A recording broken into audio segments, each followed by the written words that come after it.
Galaxies have burned. Worlds have fallen. Now, Earth is next. This summer, prepare for Universal's Initiative, the biggest independent comic event of the year. A brand new superhero graphic novel series where ancient mythology collides with cosmic warfare. Written by the award-winning father and son team of Mark and Chase Poulton, Universal's Initiative is the culmination of years of world building, introducing the secret city of heroes known as L'Makenel, where the mighty Universals stand as Earth's last defense against two immortal conquerors who have spent centuries destroying civilizations in their search for the mysterious Life Stone. Leading the charge is Aguila, commander of the Universals, alongside unforgettable heroes, powerful villains, and the mysterious Atlas Bloodgore, a former galactic conqueror searching for redemption before the universe is lost forever. Bringing this epic story to life is an all-star creative team, featuring breathtaking interior artwork by Jon Malin, the legendary artist behind Cable and Thunderbolts, and rising superstar Dan Dahl of the Rippaverse. Jon's pages are beautifully finished by Chris Graves and Don Edwards, while every page explodes with gorgeous cinematic colors by Anthony George. The book also features stunning chapter break illustrations from Spawn artist Adelso Corona. Choose from incredible covers by Joe Bennett, Deborah Carita, Jon Malin, and an oversized deluxe edition featuring an exclusive cover by comic book legend Rob Liefeld. This is more than a comic book. It's the launch of an all-new superhero universe created by creators who grew up loving comics and wanted to build the kind of epic adventures they always dreamed of reading. Universal's Initiative arrives this summer. Join us from the very beginning, because when galaxies burn, heroes unite, legends begin.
Give me a hell yeah!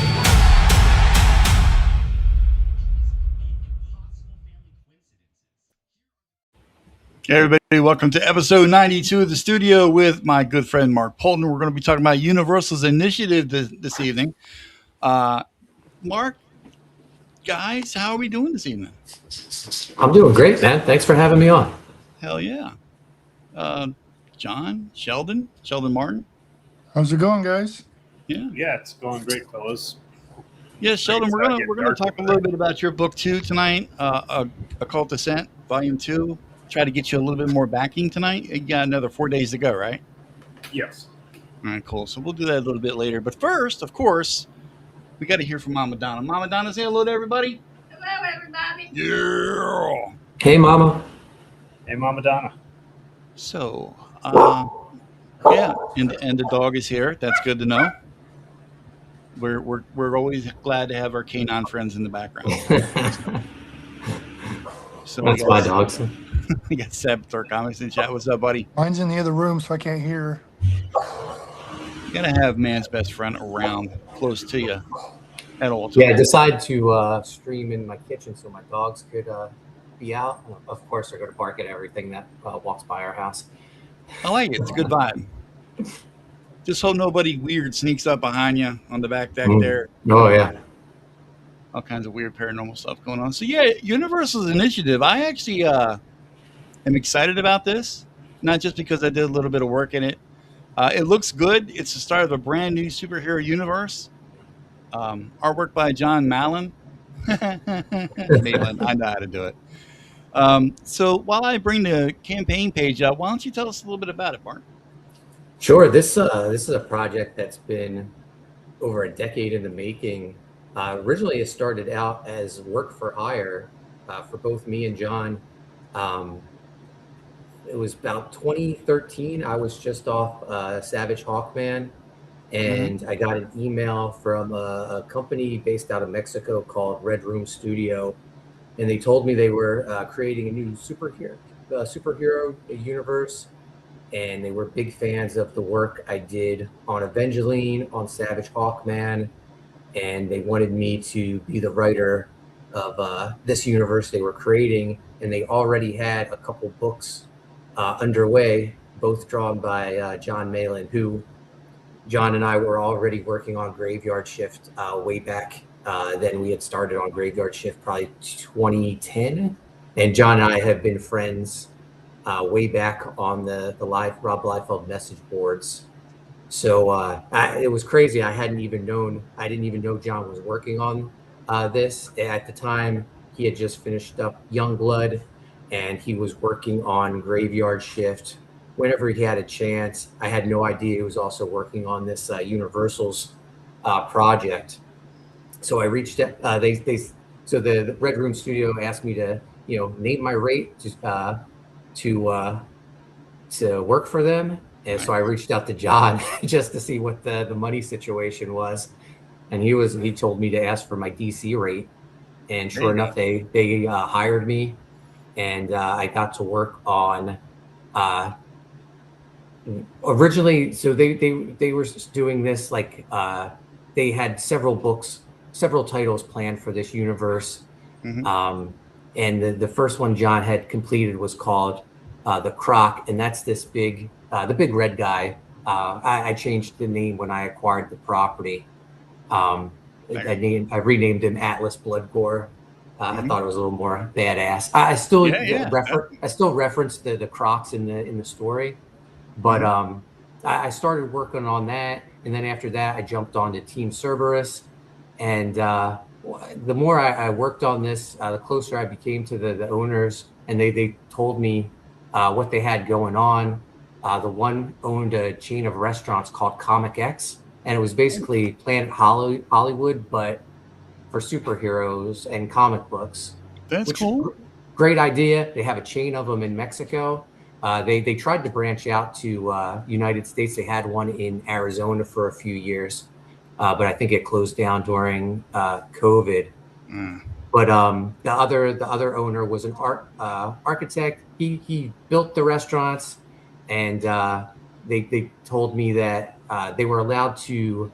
The insides of the restaurants were decorated with all Marvel, DC, all sorts of licensed properties. They just couldn't use those properties on the marketing or branding of the restaurant. So they decided, the idea for this universe came from they were going to have their own characters, put them on the menus, on the advertising, and they brought me and John on to create these characters. Crazy. I showed a picture last night on my stream, but there's a life-size statue of one of the characters, Aguila. John's artwork's all over the menus. Oh, that is too cool. Yeah, and they had big plans, and then COVID happened, and it took them in different directions. I mean, they were talking movies, animation with these characters, Nice. but when COVID happened, the owner that was an architect, he became busy building hospitals all over Mexico, and his partner was fighting to keep Comic X alive because everything was shut down, and the comics got put on the back burner for years. And I still kept in touch with the owners. Every now and then, there was like a false start that we were gonna get back on these. They had hired an artist to do a third book, a big name. They paid him in advance though, and he kept the money and did not turn in a single page of artwork. Oh, I love when they do that. Yeah.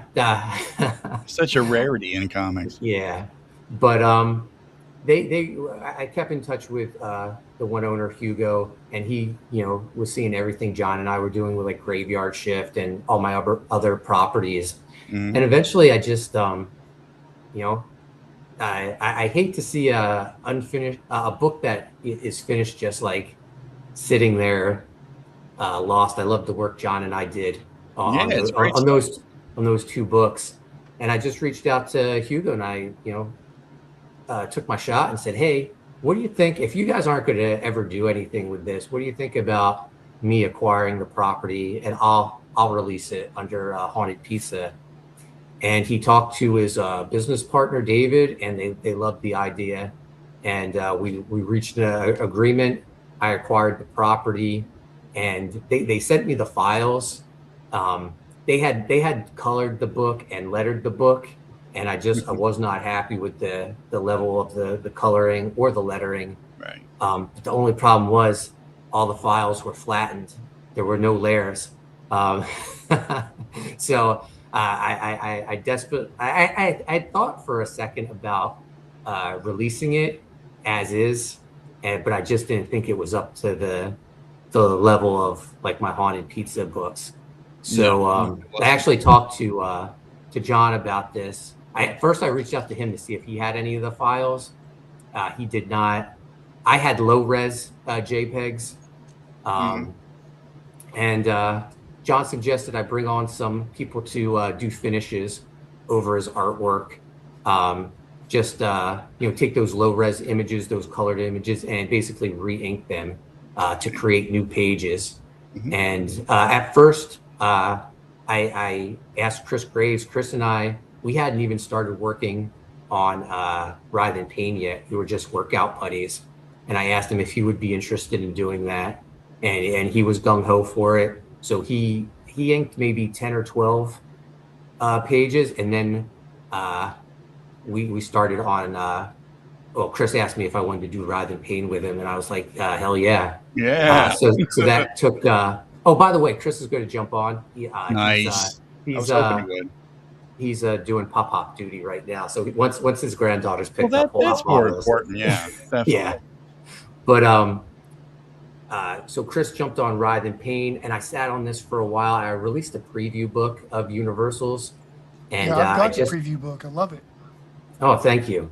And I was just itching to get to it. I couldn't think of who I wanted to get on to finish up doing the finishes over John's work. And then Don had done some work for me, and I asked him asked him if he would want to give it a try.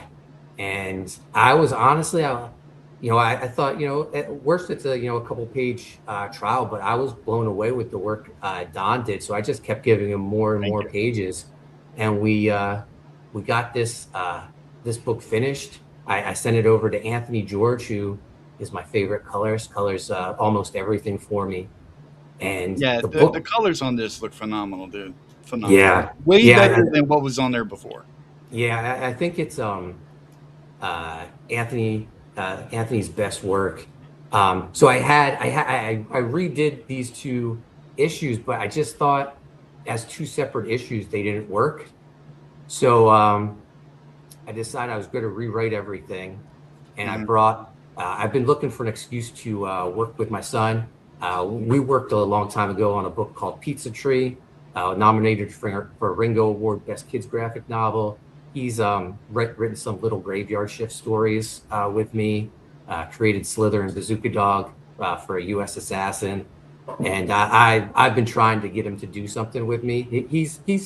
I feel like this is my last shot at doing a book with him because his interests are going elsewhere. He's more into like music and girls now. Well, so there you go. That's good. Yeah. But we worked on this. We rewrote the entire story and we added a new chapter, an opening chapter, and I brought in Dan Dahl to draw it. I love Dan Dahl's artwork, and I'm glad I finally got a chance to work with him because Dan at one point was going to be the artist on Graveyard Shift, and it was so far along he actually laid out the entire volume 4, and then whatever happened, he backed out of the project. So when I reached out to him, he actually thought I didn't like him because of that, but I didn't hold any hard feelings.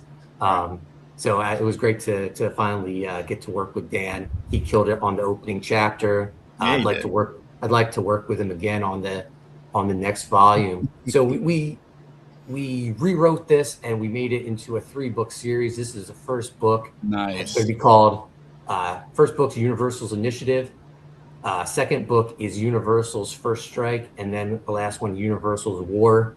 I wanted to do the different titles because it was always intended to be called the Universals. That's what I was hired, but that's what it was called when I was hired. They own the trademark in Mexico, but someone came out before I published this with a book called Universals, and I just thought it was the right thing to do to change the title. Out of fairness, they beat us to the punch to get their book out, and John and I just ran into this as well. The problem, Mark Spears, it was announced that he had a Graveyard Shift book coming out, but I reached out to the company publishing it, and they said, "Oh no, we're aware of your book. We're calling it Mark Spears Graveyard Shift." So I was just that's completely different. Yeah, well, I mean, as long as there's that little bit a little caveat there at the beginning. Different, yeah. I was fine with it, and so I did this with Universals as well, adding the initiative to the end for book 1. But yeah, this is a great book if you love 90s comics like I do, early Image stuff. This will like, this is for you. It's awesome. John's artwork's incredible. Dan's artwork's incredible. The coloring is gorgeous, and the story is just like rapid fire action. Lots of great battles, big, awesome looking characters. It's just a fun ride, and I'm just in love with this book. The artwork's so good. Yeah, it is good, and I think that he drew this, like 10 years ago? Yeah. 10, 11 years ago? Yeah. So actually, probably 13 years ago, John drew this, and it's crazy. Like, and he's only gotten better. Oh yeah. The work he did for Godlike, probably some of his best work. But I know John calls this his Pinhead era because he was drawing smaller heads. But I thought that was funny. Yeah, I don't know. I loved his artwork. He was fresh off Youngblood, and I was really digging everything he was doing on Youngblood. I thought he was incorporating. His Youngblood stuff is so good. Yeah, I think he was doing a little experimenting then too, adding some Travis Charest style to his line work. Yep. So this was I think this was a good period for him. So I'm happy that we're finally able to get this out to people. It's I hate seeing books I do just sit there, especially when I know they're done and they're so good. Right, a book this good looking should not just sit there in a dustbin somewhere in someone's closet and be forgotten about. This needs to be out in the public and be read and enjoyed. See, the dog agrees with me. Yeah, that's what it's about. He's very excited about it. Very excited about it. You're damn right. I want to welcome Michael Ortiz to the show. What's up, buddy? I'm I'm gonna mute my mic for a second and take care of the dogs. They're Okay, let's that's see what they're barking at. We'll check out some of these reward tiers while you're attending all that. They already got 22 backers, guys. That's just in the last 8 days. They've already got 1,431% of their $100 goal. This is on the storefront. There is no end dates. You can get this anytime you want, but I wouldn't screw around. I'd go ahead and get it now because this is a kick-ass comic. And, what's not to love? If you love 90s, if you love actual comic books that have action and not just talking heads and pushing some kind of agenda and all that kind of stuff, the usual stuff. Like This is the mainstream comic for comics. you. Exactly. This is the comic for you. Universal's Initiative. We got the link pinned in the chat. We got it scrolling down below. And we also have it in the description that will be at the bottom of the video. So anytime during the show, anytime at all, head on over. He's on Fund My Comic and he's on Indiegogo. We have the Fund My Comic link. A little later on, I can go ahead and put the IGG link in there as well, if you have a preference, whatever. But either way, you're going to get a kick-ass comic. Universal Initiative. And let's take a look at some of these reward tiers here. For $100 plus shipping, you get a 4-pack. Okay, you get all 4 covers: the Malin cover, the Joe Bennett cover, the Deborah Carita cover, and the oversized deluxe edition Rob Liefeld cover. Guys, that's a $15 savings off the original price. All these come signed by Mark and his son Chase. What a deal. A 4-pack of awesome covers and comics for you. I'm back, guys. my dogs were just alerting me that the neighbor was walking their dog. Okay. For $25 in shipping, you get the Jon Malin cover. And does John sign this, Mark, or is it just you and Chase? No. Logistically, it would be too tough. John's in Michigan. I'm in Jersey. Oh, okay. And for $25 in shipping, you get the Joe Bennett cover. That's that awesome picture of Atlas coming at you. Yeah, I love this cover. I feel like it's very Jack Kirby-esque.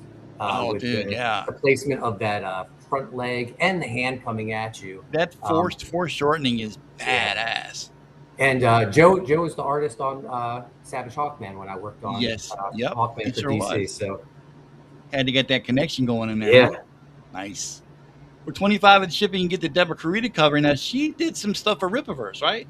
Yeah, she's the artist on Yaira. I love her artwork. And this is one of my, they're all great covers, but I really like this with our 3 main heroes, Aguila, Machete, and Eva in the forefront.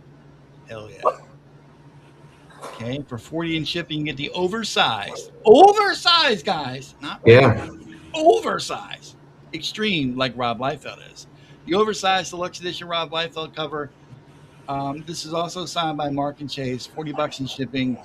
And this is limited to United States shipping, or are you doing overseas too? Overseas. The only ones that aren't U.S. shipping is the Graveyard Shift, because it'll be such a big package to send out.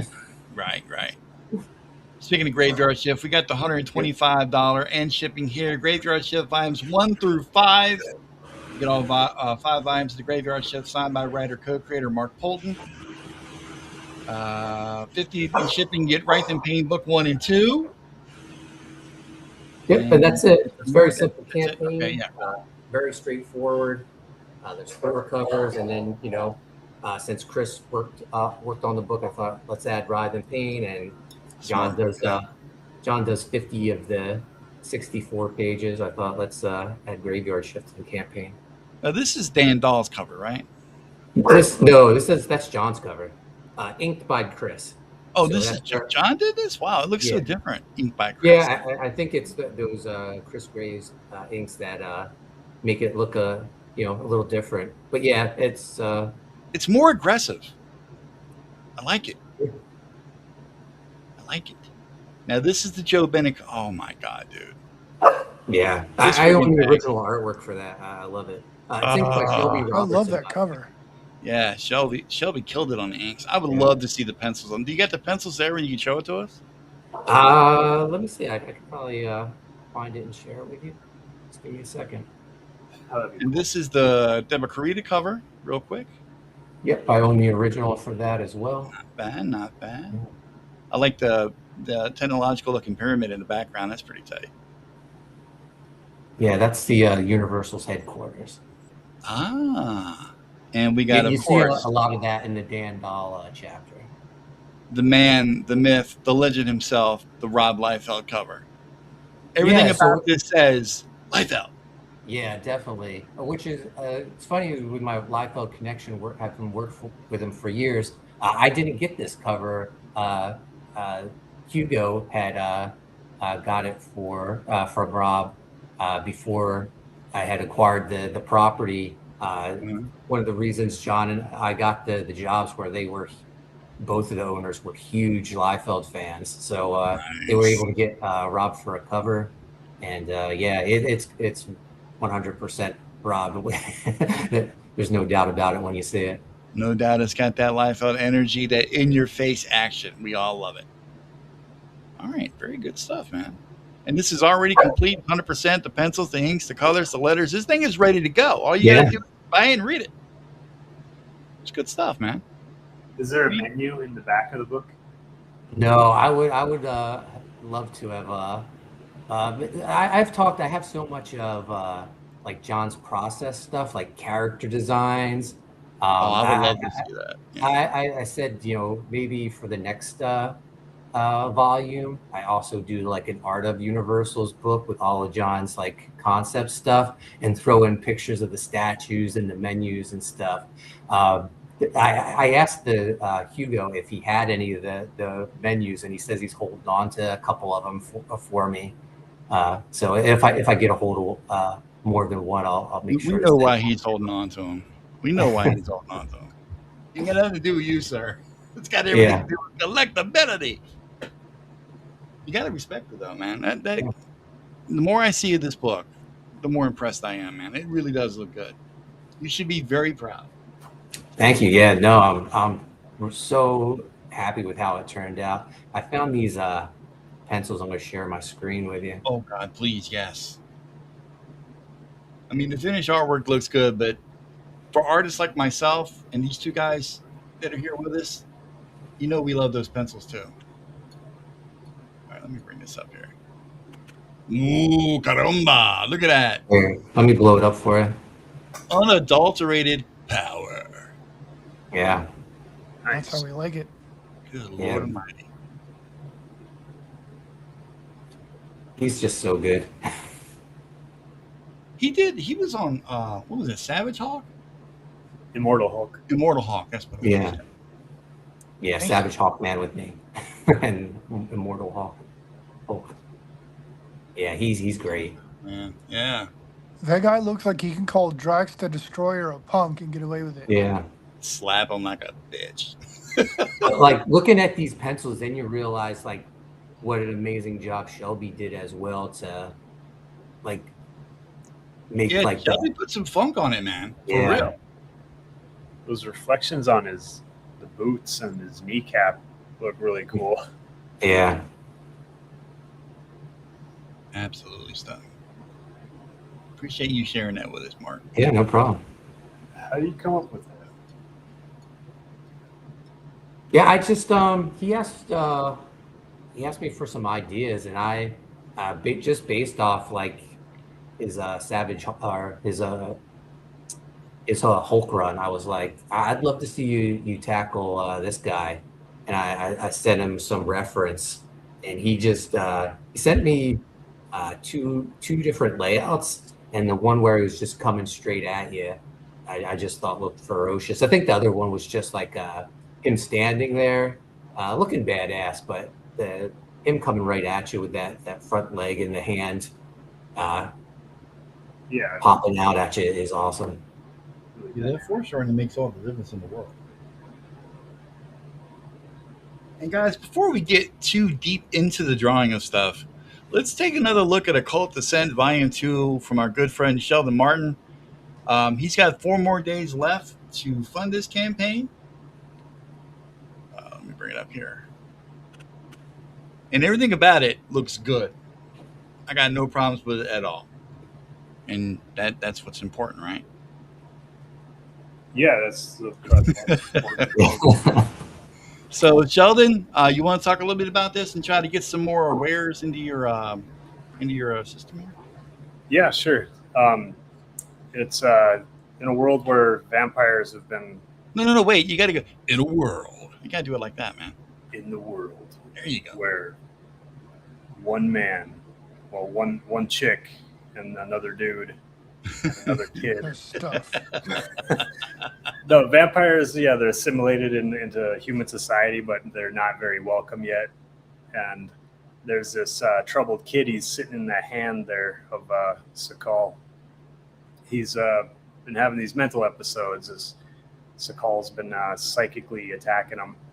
And then he breaks out of a secret prison, and he gets closer. He starts hunting down Henry, and the closer he gets, Henry realizes they got a psychic bond. It's getting stronger. It's this psychopathic mutant vampire that's after him. Oh, I hate those things. Yeah. What can he do? He turns to his friend, Andy, who's a detective at a police station. But before she could help, he gets abducted by Sakal, and then she joins the VACU, Vampire Assault Case Unit. They're the law enforcement branch that deals with the vampire attacks. Mm-hmm. And since Sakal is on his rampage, he's making it bad for, these are the normal vampires. They got a special ops team.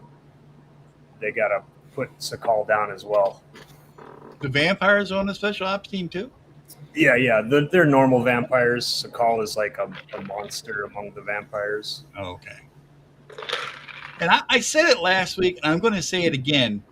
This art and the coloring style reminds me so much of the Extreme X-Men work that was done by, and I'm gonna forget his name again. Salvador LaRocca. Salvador LaRocca. Thank you very much, John. Yep. Yeah, it looks a lot like it. It all looks very good, Sheldon. The story's intriguing too. And this is this completely done too? No, it's I'm starting up page 50 pretty soon here. Oh wow, 50. Yeah, it's a 72-page book. Nice meaty boy. Yeah. Try to give everyone a little bit more action. Give any shout out to any of your collaborators on this?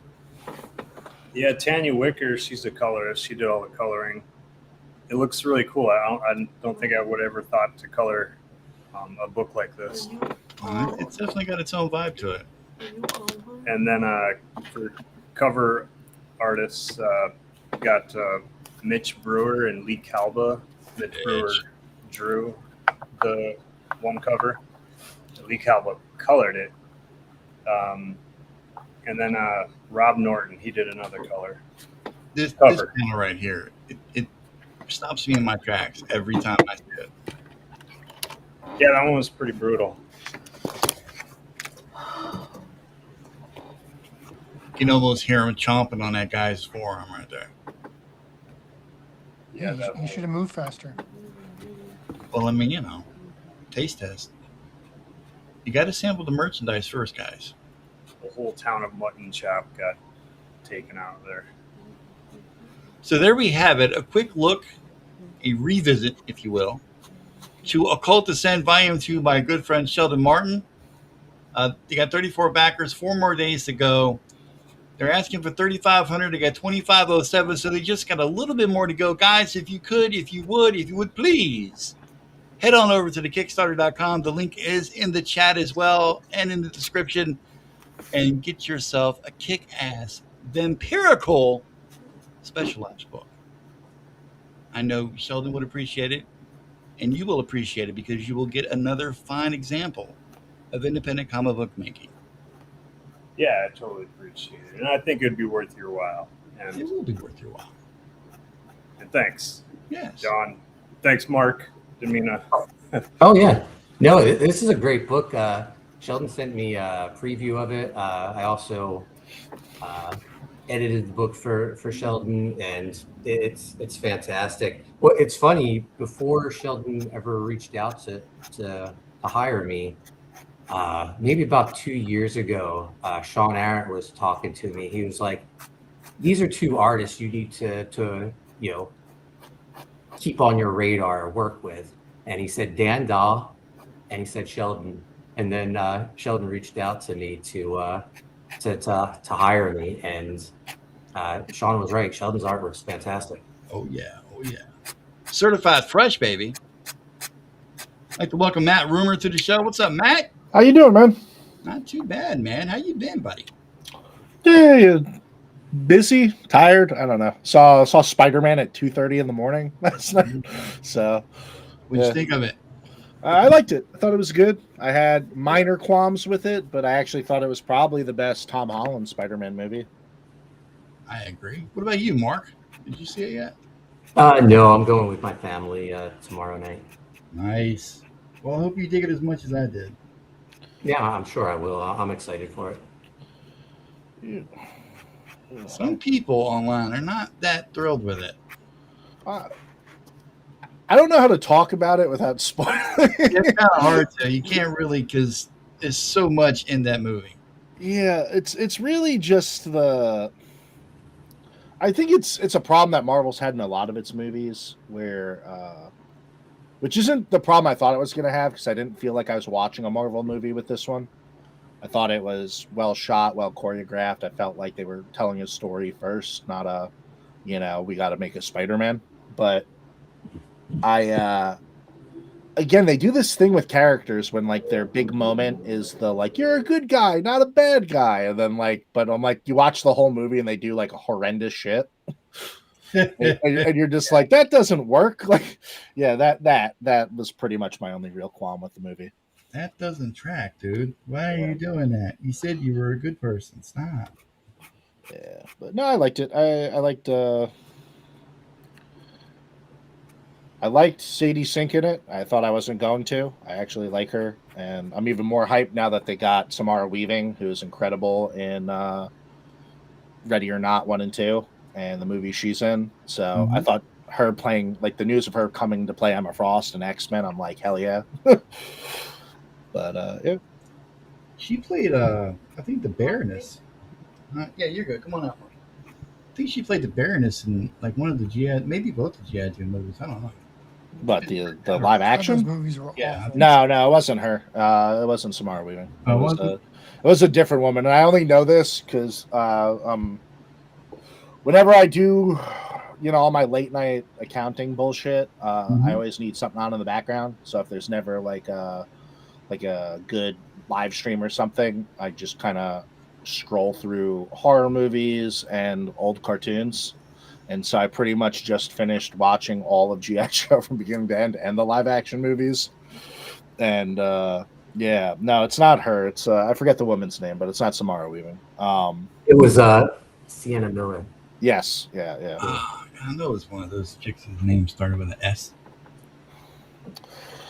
Yeah, man, that movie, the first one was so parts like, oh man, like Jesse Gordon-Levitt and the Cobra Commander swerve was kind of cool, but like everything looked so stupid, and the fact that like Baroness wasn't didn't have the accent and was like, I don't know, man.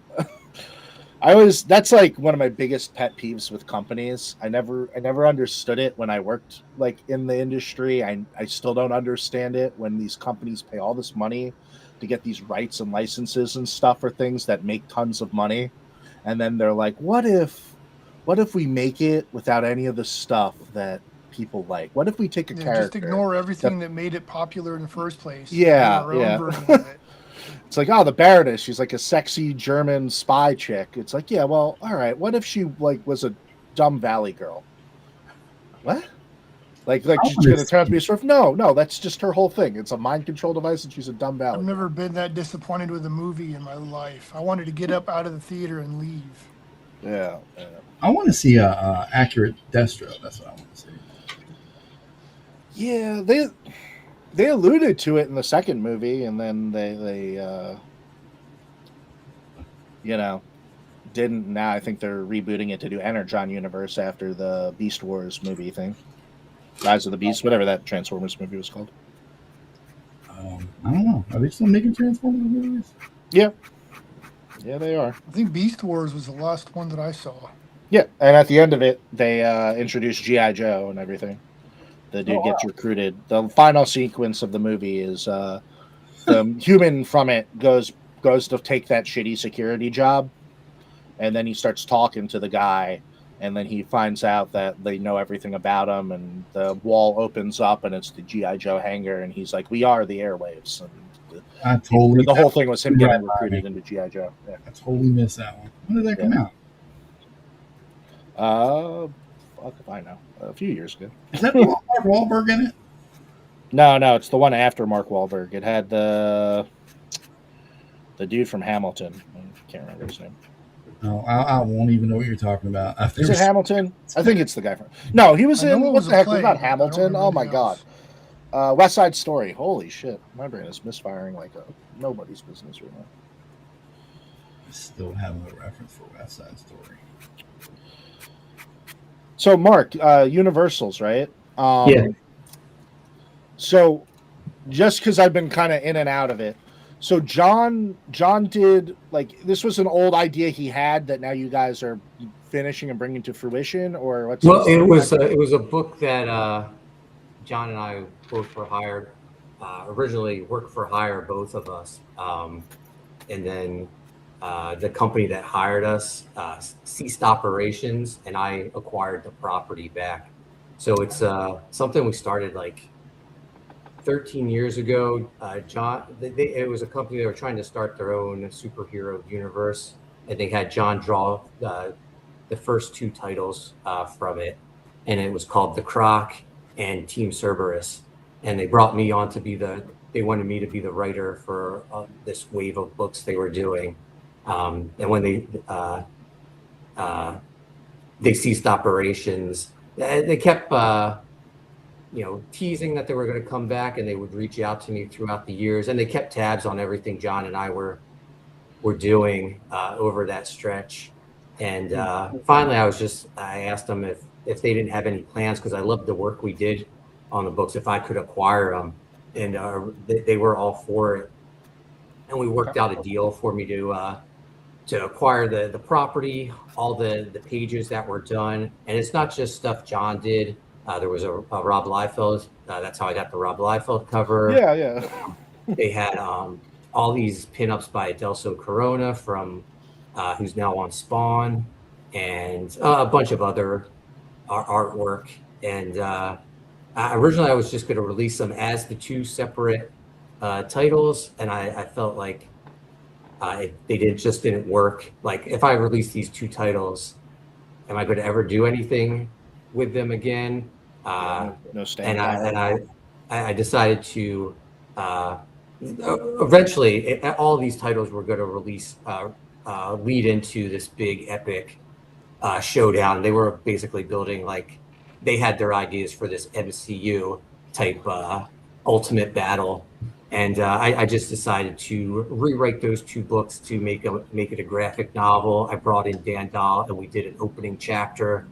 And this is your introduction to this universe with the threat that's coming to their world. So it's going to take place over a 3-book series. Jon did 50 of the pages over those two books, and that's going to be part of book 1. But I have all this other Jon artwork, pinups, covers, and stuff for the future volumes. So he'll always have, even though he won't continue on as the interior artist, he'll always have artwork involved in the 3-volume series. I mean, man, his layouts are great, dude. Like, he has that Liefeld eye for kinetic. And I have all that stuff. I have, like, his layouts, his character designs. So I've been thinking about putting out like an art book for when I do the second book. I feel like people would really get a kick out of seeing all that stuff. Most definitely. Yeah, that's a crazy story, man. And like Jon was telling me stuff last night when he was on my channel that I didn't even know about. Like I had seen the 6-foot statue of Aguila, but he was telling me they were planning a 15-foot statue of Atlas Bloodgore, and they were the red guy. Yeah. Oh, dude. Yeah, but it ended up just being a bust when they finished it. So I mean, that would have been a huge undertaking. But those restaurants that they had are beautiful. I've seen like, you know, people have visited them in Mexico and done videos of like walking through. All the stuff in there is incredible, from all different, like, not just Marvel and DC, but there's like dark Hellboy stuff in there, and even Harry Potter. All just pop culture explosion inside those restaurants. So it started out as a very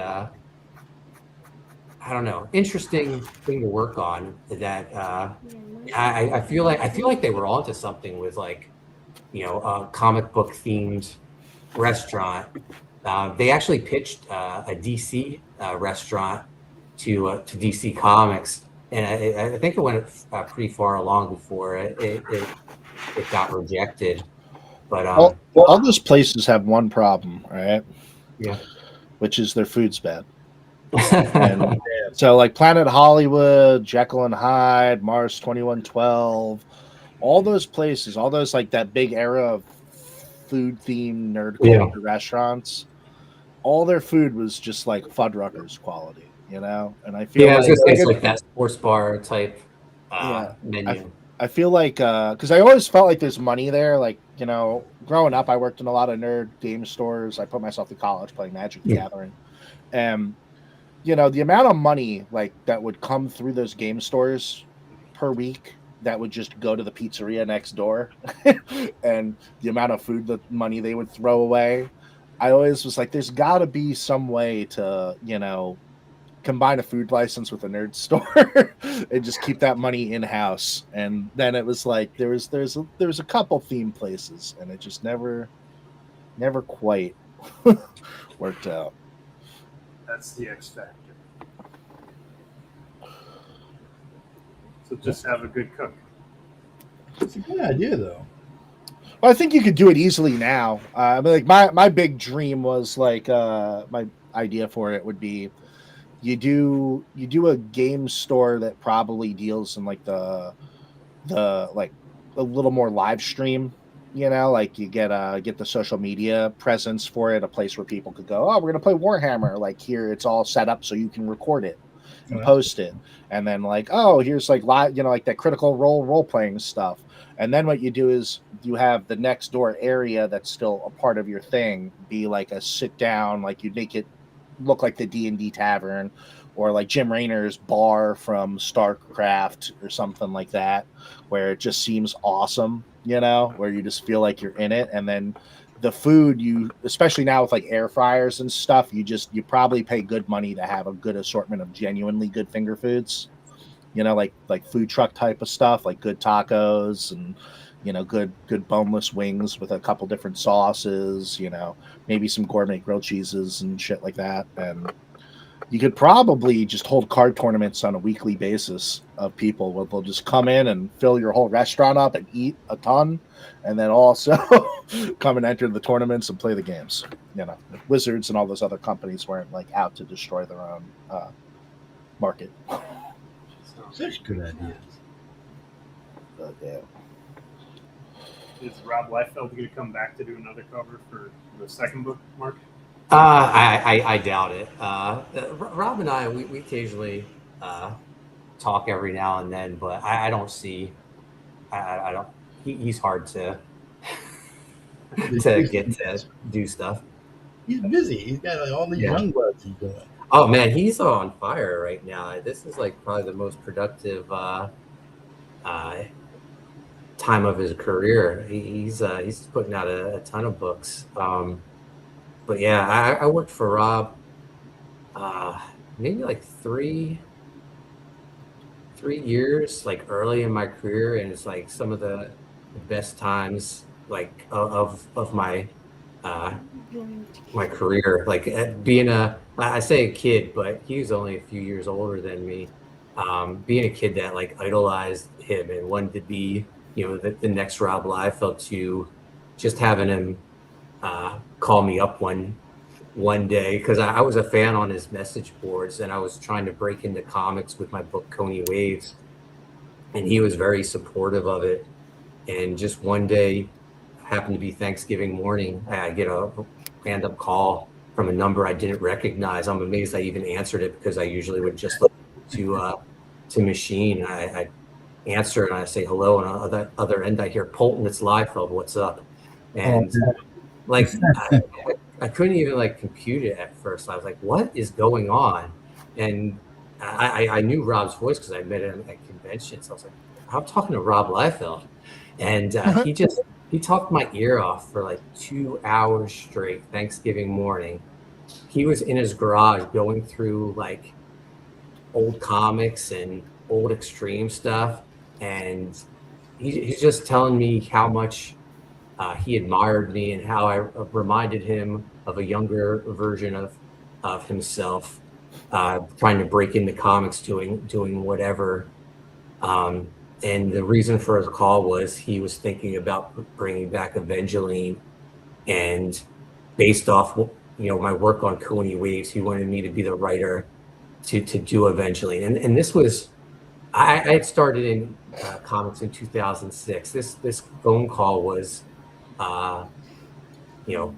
November 2006. The Evangeline series didn't happen until 2011, and the only reason it happened was because I never let that die that Rob said I was going to write it, and I was constantly respectfully in his ear saying, Rob, when are we doing this? When are we doing this? Come on, Rob. Yeah, to the point he nicknamed me the squeaky wheel. And he would just give me like busy work it's just to get me off his heels. And I wrote like so many projects that never saw the light of day, but I was having the time of my life because I was like working on his characters, and he was like emailing me every day. And I plotted out this huge Supreme crossover for him, because he would just send me artwork, and it was like, make a story out of this. I was like, okay. And I came up with this huge Supreme crossover that I still have the outline somewhere. It's amazing. Just like, because it involves everyone.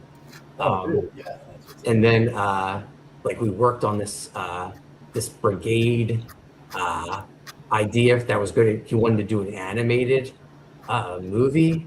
And we talked with Dave Bullock, who directed Justice League New Frontier, and Rob was like, asked him how much it would cost to do, and Dave came back with like, I don't know, a couple $1 million, and Rob was like, find someone else.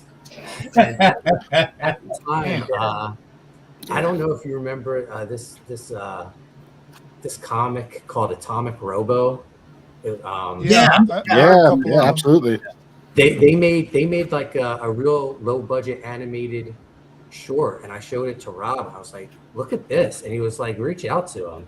So I reached out to them, and they gave us like a great price. But like Rob loses his interest on things like so quick, and like by the time I got the price, Rob had like already moved on to something else. Like at one point he was going to license Evangeline to me so I could release my Image run as an omnibus, and he was like, figure out how much money you need for it, and then I'll tell you what my commission or my licensing fee would be. So I like did all this planning, and then I presented it to him, and he was like, sorry Mark, window closed. And I was like, oh man.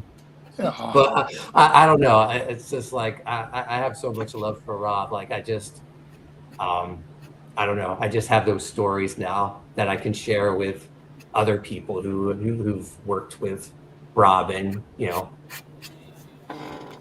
don't know. They're some of the best memories of my career. But yeah, I mean, I got to a kid who idolized him. I got to do a signing with him at New York Comic Con. I got to do a signing at San Diego, and just real cool. And like he gave me like the most creative freedom I ever had on like work for hire. He just let me run wild. He had an original idea for the first 3 issues of Evangeline, and after that he was like, all right, brains are off, do whatever you want. And like, nice. I was just like, I was using characters from his library of characters. I was like, I was like, I was afraid to ask because I didn't want him to say no. And I heard Rob tell the story before. It's easier to ask for forgiveness than permission. Yeah. So I was like, I'm just taking a playbook, page out of his playbook. And I was using characters from the Coven, from Bloodpool. I used Blood Wolf a ton in the book. Oh, And yeah, everything was fine. He was real happy with everything I was doing. And a couple years ago, I ran into him at San Diego, and I just wanted to say hi to him, and he spotted me, and he had a huge line because it was right after Deadpool Wolverine came out, and he like singled me out. I was like, everybody on Smart Poulton used to write Evangeline. He's going to write it a lot more in the future. I was like, what? yes. I gave you a little shout out. Awesome. Hell yeah. Yeah. But He didn't happen to contact you for the new Evangeline coming out, did he? we've talked about Evangeline, but he's doing his own Evangeline first, and I honestly I get it. Like Rob has said that he doesn't. He's kind of changed his tune since then. Like reaching out to writers to work with, but he said he doesn't want to work with writers anymore, and I get it. Like you know, we do a lot of supplemental stories for Graveyard Shift, but like I'd rather just write everything myself. Like I consider those characters my baby, and I don't really like seeing other people play with them. So I totally get it. So if I never get to write another Evangeline, I understand how it is. But you did write it. That's I did, yeah. So that's the thing. Yeah, I did get to write it, and there's a hardcover collection of it, of the first 6 issues anyway. I'd still love for there to be an omnibus. They put an omnibus out of the first series, the John Stinsman series, and I've talked to Marat Michaels, who published that, and he said, you know, he would love to do my series, and I have. There's a couple issues that were never published that I have the files for. So hopefully that'll happen one day. That would be tight. I like the art on your series too. It was an animated look to it, but I really dug it. Yeah, the artist was Owen Jenny, who originally he wasn't supposed to be the artist. The artist of the series was actually supposed to be EJ, Press of Oblivion, and at the last second he backed out of the series, and then like again I wouldn't let that die. Rob said I was going to write Evangeline and I was going to do it no matter what. I went out and found the artist, and I found Owen, and I was like, hey, would you want to do a couple sample pages? And he was like, Mark, just send me the script, I'll just start drawing the book, something good will have to happen from it.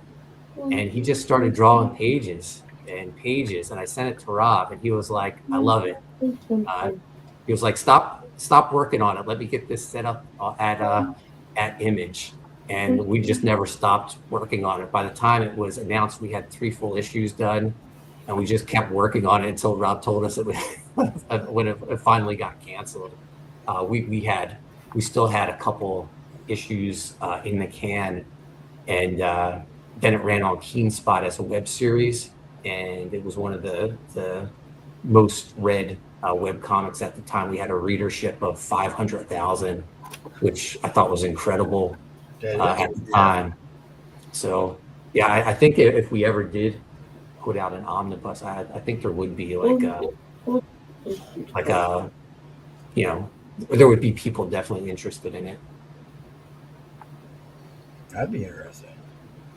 I think I saw it on what's it, Comixology or Kindle or something like that. So Really? No idea it was even available digital. It's still up on Keen Spot's website. Rob never had him take it down. So that, you know, if you want to read my Evangeline run, you can just go to Keen Spot and look it up. There was a lot of fun stuff in that. Owen's artwork's amazing. Owen he kind of retired from comics after Evangeline. He was the colorist on a couple Image titles. He was colorist on Glory, and Manifest Destiny from Image, and then he got into the video game industry. And every now and then he'll reach out to me, and I try to get him to jump back into the comics. We were, before we got Evangeline, we were working on a series we wanted to pitch called Shark Jumpers, and it was just like a Danger Girl-esque book about 3 female spies. But every issue, like we would have like a cliche where they jumped the shark, like we killed off a character, we introduced a child, just like crazy stuff like that. That's cool. Yeah. I like that. But yeah, like it's going back to Universals, like it has like so many ties to early in my career. The Rob Liefeld cover, John, who I've known since like early 2000s from the Rob Liefeld message boards, and we were working on Graveyard Shift at the same time this was happening. I think my dogs are warning me again. But Adelso was also on those message boards, so I knew it. Adelso for years, and they had. What's wrong, baby girl? Sorry, my wife's talking to my dog. Okay. They had quiet down, guys. They had Adelso do a bunch of pinups for the book. I brought in Anthony George to be the colorist. So there's so many ties to early part of my career in that Rob Liefeld era of my career. Plus John's character designs. That one double page spread that's on the page with Atlas and all of his mercenary friends. Yeah. Like that is so like Youngblood esque. The fact that she could even say that you work with Rob Liefeld is just incredible. Yeah. Yeah, I've got some of John's Youngblood work. That stuff was awesome. Yeah, I don't know if any of you guys have the Evangeline hardcover, but John did a lot of, even back then when I was doing Evangeline, we were doing like 2-page short stories in the back of each issue where we did a mini origin. We call them extreme origins on characters that were going to pop up in the series. And John did the first one, and then the person who was supposed to do the second one flaked out. And John was like, just keep giving them to me until you can find people who are reliable. So John ended up doing a couple of the origins, and then he did this incredible double-page spread of the war host, and that's all the angels that were God's army.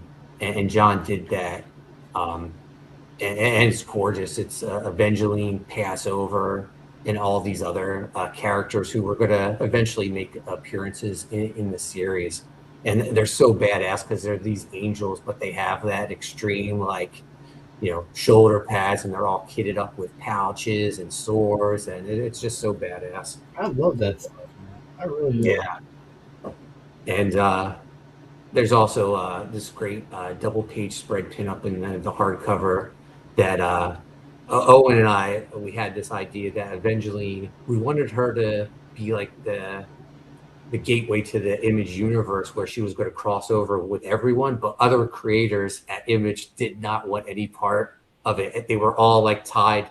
They were just doing their own thing, and they didn't want to cross over with anyone. So it was a very short-lived thing, but we had John draw Badrock, and then Owen came in and drew Torment, who is one of our villains. So it's this gorgeous double-page spread of them like slugging it out that appears in the hardcover. And I own the Badrock artwork from John. Oh, dude. Owen did his stuff digitally, added Torment in there. But yeah, we had such big lofty goals. Like I wrote this one issue where it crossed over with Witchblade, but Top Cow nixed it. So I was like, oh, we needed detectives, so we just created our own detectives, and they became part of the series. You make such fun books, dude, for real. Thanks. I mean, that's what I want to do. I always say, Haunted Pizza are the most fun comic books around. They're just crazy ideas that I have enough I have the work ethic and enough tenacity to make see come to light. Yeah, man. I mean, I think it was maybe 2 years ago at this point, Garden State Comic Fest. I think I rebought all Graveyard Shift from you at your booth. You had Gun Goth and all that, or not? Yeah, is that Gun Goth? Is that? Yeah, Gun Goth. We had that there. Yeah, that's a fun book. Thanks. Yeah, I just finished fulfilling Writhe in Pain 2, and that was my 32nd campaign. So the last, I guess we started in 2017 with Graveyard Shift. So 9 years I've been very busy. 32 different campaigns that we've fulfilled here. So man, it's amazing. Happy too, man. A lot of people happy reading. Yeah, thank you. Yeah. I just realized I've got a Poulton section in my collection. Do you have all his woods? I have some of his Graveyard Shift, a couple volumes of U.S. Assassin. I've got the, let me see. And the fact that you're doing Writhe it, in Pain. Mark, the fact that you're doing some of this with your son is awesome as well. I love that. Yeah. That whole family collaboration thing.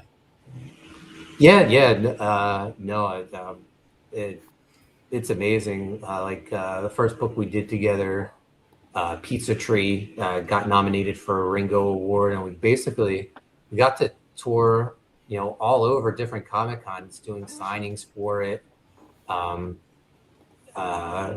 Chase was at the time the youngest author to ever sign at San Diego Comic Con. He was 7 years old. Nice. And our booth was right next to the DC booth.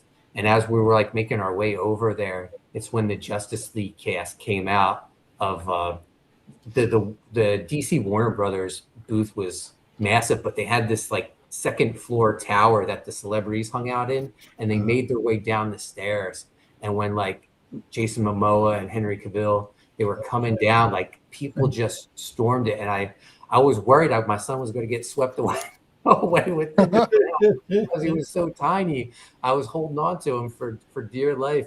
By the time I made it to the Arcana booth where we were signing at, I was just drenched in sweat because I was so paranoid that I was going to lose my son in this sea of people. But I got to sign with him, which was a crazy full circle moment because he was born in 2010, and I signed at I spent early part of my career at Arcana. I was their vice president of production. During my time there, we released 300 graphic novels under my watch. But when he was born, I did a signing for my children's book at that very same booth, and I did a signing holding him as he slept in my arms. And then 7 years later, we did a signing together with a book that he came up with called Pizza Tree. And since then he's we've done a lot of cool stuff. He created Bazooka Dog and Slither from U.S. Assassin, and now we're doing Universals together. But I know his interests are getting pretty thin with comic books. He's got his sights set on music, and his stepbrother is recording his first album right now. I got to go to the music studio with him and watch him record. So it's pretty cool to live in a house with so many creative people. My fiance, she's lead singer in her own band. So yeah, we got a pretty creative group. Yeah, here. awesome. We've even talked about for our boys starting up Haunted Pizza Records, so they could get their work out there. That would be tight. Yeah. And print up some vinyls for them when they play their gigs, so they have some merch to sell and hopefully get discovered by a bigger label that could take care of them better. Although you hear horror stories in the music industry. I guess it's no different than comics, though. Yeah, it is kind of sad. There's so many people willing to try to take advantage of it. Yeah. Sounds like you guys are making mosh pits a family tradition. Oh man, we go to so many concerts. Our family, that's our thing. like whenever it's like it's gift giving season, Christmas or birthdays, we don't really do like a lot of like physical gifts. We do experiences like concerts and stuff. So we got a concert coming up next a week from today. We're going to see Taking Back Sunday and Yellow Card. Oh my God, Back Sunday. Wow. Yeah, Taking Back Sunday is one of my favorite bands. I haven't heard them. Well, that's not true. I've heard them, but I haven't listened to them, I think, since like mid-2000s. Yeah. But my fiance, she's a big metalhead. We've seen this year. We've seen Bring Me the Horizon and Motionless in White in concert. Bad Omens. You hit the lottery on that one, Mark. Yeah. President, Beartooth, tons of great bands. So yeah, we're having a great time.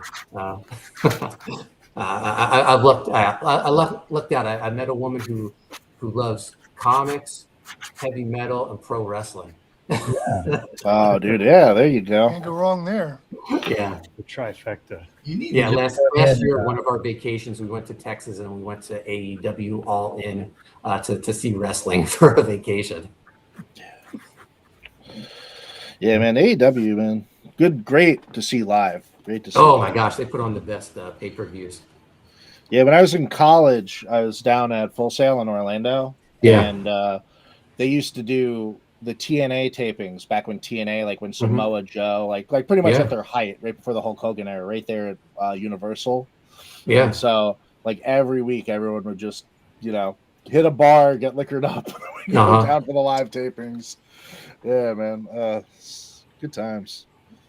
Art Hyde in the chat. What's up, buddy? He says comics don't get you chicks. He wants to be a rock star. Not everyone gets lucky like Shane. He's a special case. Shane is special. I'll give you that. I was busting his chops. I was like, I was fired up the old Davis family sweatshop to get the commitments going out for all his books finally.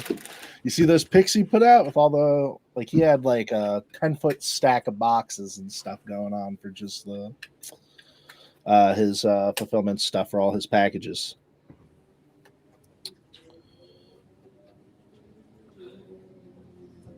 What are you working on there, Don?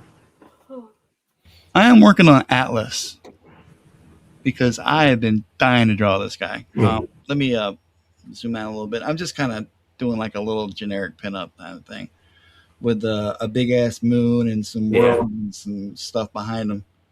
Yeah, you can't go wrong with those big '90s moons. No, you can't. I love them, like especially like Stephen Platt era on Moon Knight. I'll be back in a few minutes, guys. Try to hold the fort down for me. Sure. The fort. I'm like in the throes, so you can't ask me to do that now. I got to stop drawing to think. But yeah, Universal's initiative. It's 64 pages. 50 of those pages are drawn by John. Dan Dahl did the opening chapter. We got chapter breaks by Adelso Corona from Spawn. Incredible colors by Anthony George. And it's been completely rewritten by my son and I. I'm really proud of this book. It's fantastic. I think it's one of the best things that we've put out at Haunted Pizza. And I can't wait to, considering how long it's been in the works. And it's actually been done, like this version of it, the 64 pages has been done for about 9 months. I finished it up in the last year. So I've just been sitting on it.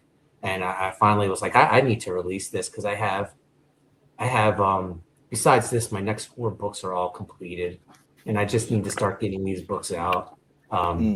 It's a good problem to have, but at the same time, like these pre-order campaigns and then the fulfillment take a lot of time. So I got to get moving on these because I want to get get them out into people's hands because I hate sitting on them. Yeah, man.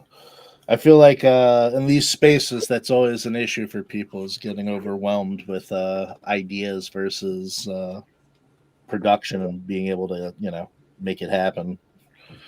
So many people I see end up with like, 5-6 books in and, all of a sudden you're waiting on all of them. Yeah. But yeah, you That's come one out of with the things I everything, like, man. that You're like, everything, man. You're like one of the most consistent producers out here. Thanks, man. I appreciate it. But yeah, no, I just I just love making comic books so much. I love the process of it, and I love seeing that physical book come in. It's a, you know, It's a great feeling. the book itself is just like a work of art, and I love like different cover stocks, like matte or gloss. I love hard covers. I like making books in weird formats, like I just put out a book that's 8.5 by 11, but it's landscape mode. So I just love. I have a shelf, a couple of shelves that dedicated all the books I've put out, and I just love like looking at all the different shapes and sizes, the box sets, and all cool things. It really is an art form, and I get jealous when I see like cool stuff that other people are doing. I was like, why didn't I think of that? I know like I know like it's a taboo in some areas, but Eric Nienotowski's Shadow Sentry just came out, which I worked on, and I got it today, and it's a gorgeous book. It has like the raised lettering on the cover, and I'm just so happy for him. It came out beautiful. It's a gorgeous looking book. And he did this. Sorry. I was just going to say he did this awesome foil cover with Dan Dahl's artwork, and it's just gorgeous. Oh, nice. Yeah. Is that raised up the art in it? Is it like? No, just like the title. The logo is raised on the foil one. Same with the hardcover, just the logo and like our names at the bottom are raised. But yeah, I'm a book geek. I know people are always saying you're leaving money on the table, but by not doing digital. But like I have no interest in digital. I'm a physical book guy. I find in this space, digital really serves a purpose when your production's slow. And like you need to be able to get something to people to maybe when it's done, so you can get them to get the money to buy it. But man, your stuff, you're always coming out with stuff. My wife just found your Writhe and Pains. She found my copies of 1 and 2, and she just she brought those to her work last week, and she was reading through this. She's like, "When's 3 coming out?" 3 needs to come out now. There she is. Now. Yeah. So well, we had some issues with Writhe and Pain. Sorry, guys. With Writhe and Pain being a little late. So Chris and I, we decided we're gonna have the volume 3 completely done before we release it for pre-orders. But Chris and I, we've already started talking about what we're gonna do with it. So once I get some free time, I'm gonna write out a script and hopefully get him started on some pages. He's been busy doing like board game artwork. He did a comic book for a podcaster called comic book's called Crossfire. I've been seeing him do a lot of commissions. I think I've heard of them. Yeah, that guy. So the guy has what's it called? The Divorced Dads podcast. Yeah, I've heard. Yeah. And that guy, I told Chris, like, that guy just keeps him busy, and he seems like a good guy. Because Chris told me, like, he told the guys, like, I've never done any board game work. I don't really know what I'm doing. And the guy was like, this is my first board game either. We'll learn together. I was like, that's the guy you got to work with, and someone who's understanding and wants to like grow with you. So I was like, keep doing work with him, and we'll fit in some Writhe and Pain when your schedule allows it.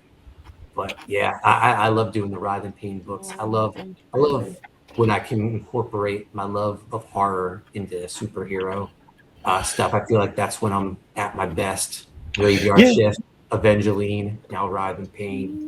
And like a lot of cool stuff. Writhe and Pain 2 that are going to lead into 3. So I'm looking forward to sitting down and writing that and getting Chris started on it. And he's taken the initiative and got us an exciting cover in the works, but I won't spoil it. Yeah, I just saw him. Yeah, and yeah, his art just keeps getting better and better, man. Art Hyde in the chat, Mark, said he grabbed the 4-pack off campaign. Oh, nice. Says, darn you for so many top tier covers. Thank you, man. Yeah. I love all the covers. I'm fortunate I own two of the originals. Man, I was a little jealous. Chris inked the mailing cover. I think he did it traditionally. I don't know, but I'm not sure if he. I think he sold it. And I was like, man, next time you sell something, like let me have first dibs on it. Tell somebody, man. Yeah. I thought we were boys. What are you doing? Yeah, I lifted weights with you. Yeah. That's how our whole friendship started. It's gonna mean something. You owe me. So whenever you didn't want to lift weights with Chris, you just give him more work. That's smart. Yeah. Man, no, back in the day when we first started lifting together, man, it was just we would talk comics, and it was just comics, and he would tell me, he goes, I have this idea for a book, and it was called Saving Grace, and it would become Writhe in Pain, and he was like, yeah, I just need a writer for it, and I was like, oh, he's gonna ask me. He's gonna ask me to be the writer of this. That's why he asked me to work out with him. And no, he asked someone else.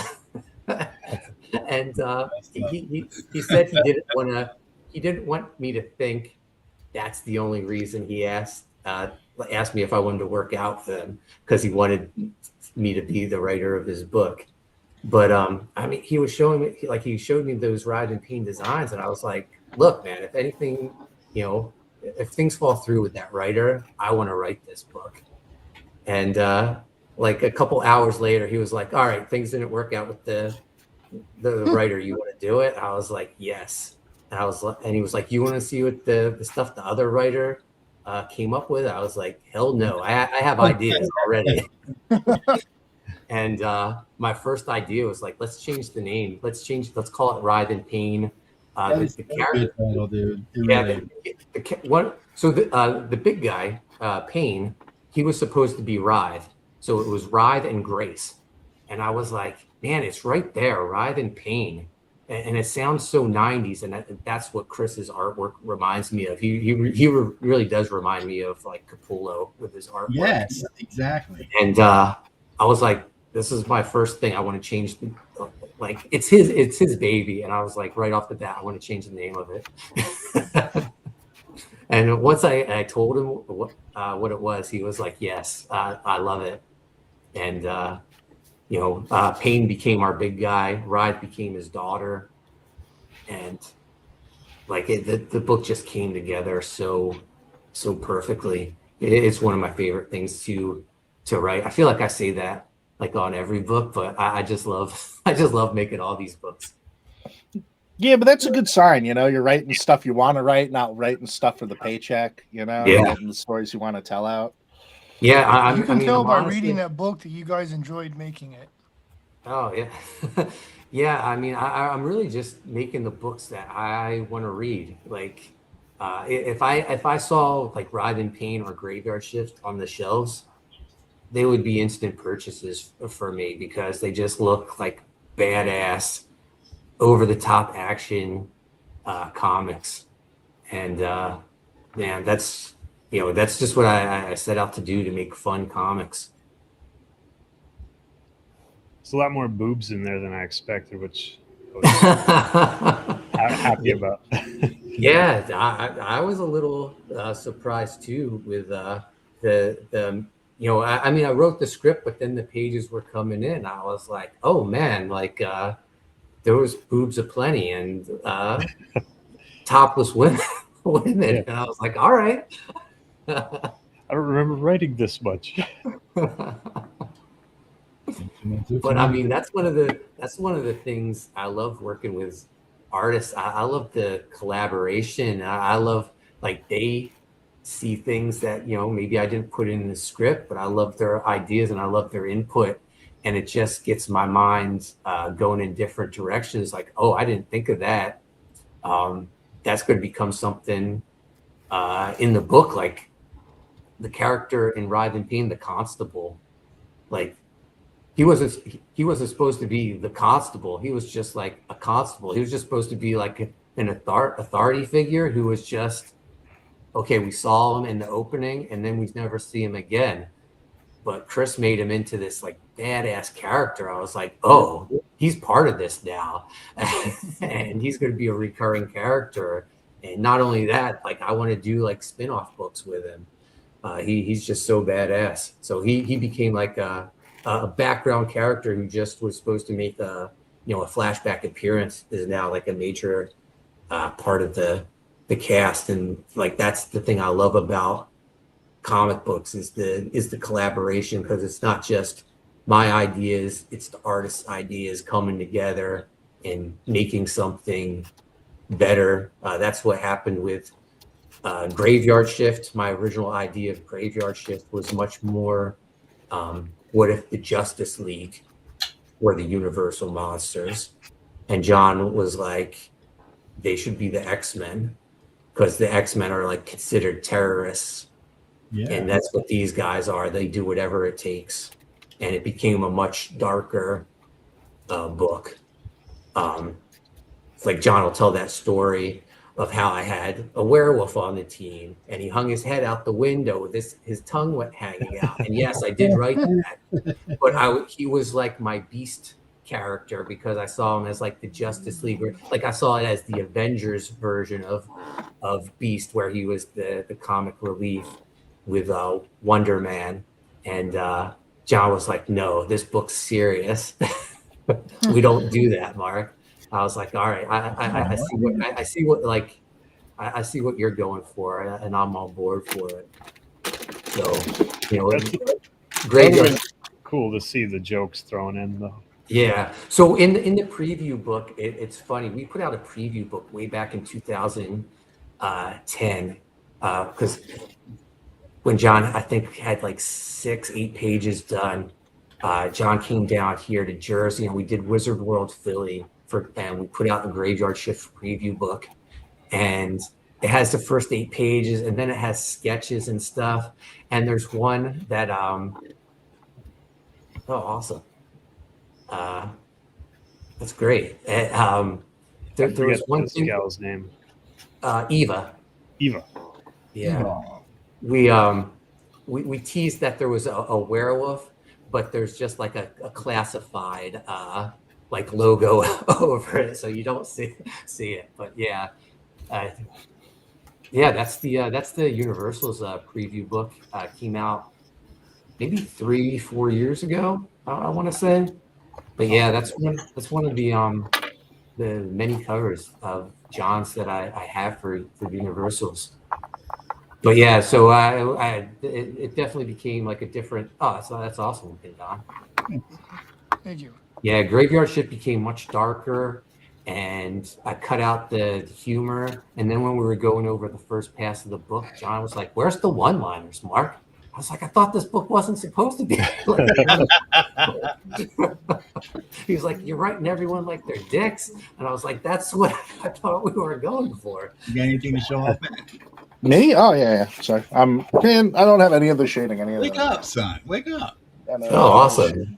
I got Graveyard Shift 1 and 2 on one of my deployments. I loved it. Like he's completely unprepared, and he's got this masterpiece sitting there.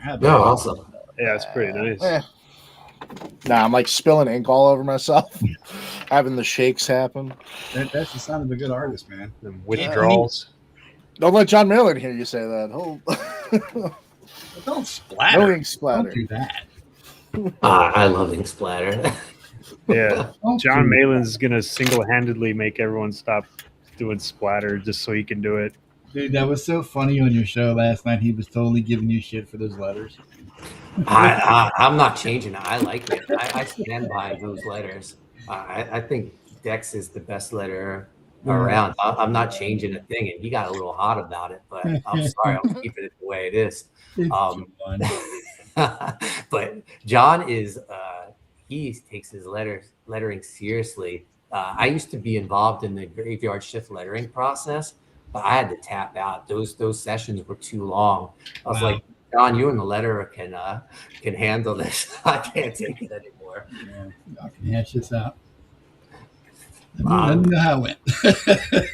I mean, plus like I like to think about my writing. So like when we were like going over the lettering, if something didn't work or if we needed something, like Jon would expect me to come like right on the spot with something. I was like, I don't work like this. I need to think about things. But yeah, I got an analytic mind. Yeah, those lettering sessions were like brutal. He loves it though. It's an art for him. It definitely is an art for him, but he takes it very seriously. And I mean, I take it seriously too, but like not on a as a severe level, I guess. And that panel that Jon like was giving me shit about, I'm keeping it because I like it. I think it works.